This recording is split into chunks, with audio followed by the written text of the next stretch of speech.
Dried fruit producers concerned about not being able to pay back their debt, and Zamanda says government investment will involve active participation from higher education. I'm Lebo Changela with this news update. The Dried Fruit Producers Association says producers are concerned that they might not be able to pay back their debt. This despite an all-time record harvest for the grape farmers in the Lower Orange River. They say this year's harvest of 50,000 tons of raisins might not be sold or only reach a nominal price on the overseas market.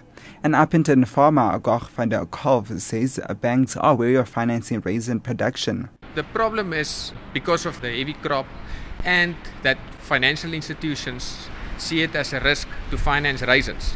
So the packers that would buy the raisins from the farmers don't have the finances from banks to do this. Banks see raisins as a bigger risk to finance as maybe grain, because you don't have a price that the financiers can go on, like you have on grain. Trillions of rand that the government wants to put into infrastructure over the next 10 years will involve active participation from the Department of Higher Education. Higher Education Minister Bladin Zamanda says they've been tasked with producing skills development programs for the projects. This could translate into thousands of young people acquiring skills to fill about 900,000 vacant posts that require skilled workers. The building of the 2 new universities in the Northern Cape and Mpumalanga. We are building 12 new FET college campuses in areas where there is no post-school institution, mainly in the rural areas, as well as investing in other infrastructure in most of our FET colleges, with a particular focus on student accommodation. And we estimate that these projects by the DHLT will create about 65,742 jobs. So we are walking the talk. The ANC in the Western Cape says it has recruited more than 5,000 volunteers as part of its efforts to win back the province in the 2014 general elections.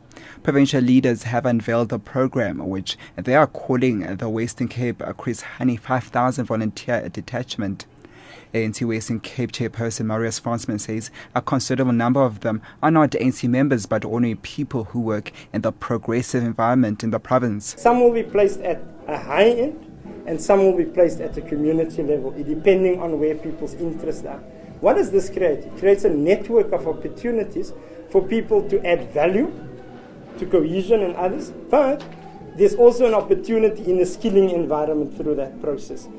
And Limpopo Agriculture MEC Jacob Marule is expected to table the 1.5 billion rand 2013-2014 budget in the Leboa-Kgomo Legislative Chamber today. Tabling the provincial budget last month, Treasury MEC David Masondo said the agriculture budget is for comprehensive agricultural support and land care. Masondo is also expected to table his 385 million budget.